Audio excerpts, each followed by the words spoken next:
新聞一開始先看台中豐原病院，昨一個查甫人講是病院無予伊一個滿意的交代，就夾一支鐵頭槍出來，佮亂破不明的物件。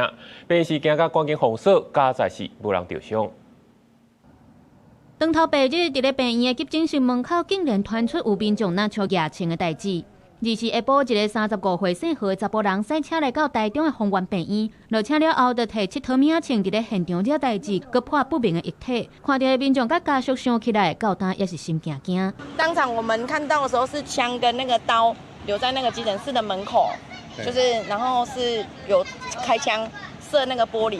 帶囡仔來看病，家長甲志剛問，才知影佇案發了後，病院的門口直接封鎖起來，人員攏趕緊上樓避難。原來這個姓何嫌犯是隨賽車走甲無看人，過來是要走時，啊，佫射一連轉來哦，車嘛最夠緊的就對啦，像你拼命咧啦，我講這足危險的。警方接到通報了後，趕緊佇咧路裡啟動圍捕，隨後就佇咧附近發現到嫌犯的車輛，隨衝做前就人壓落車。上來，上來！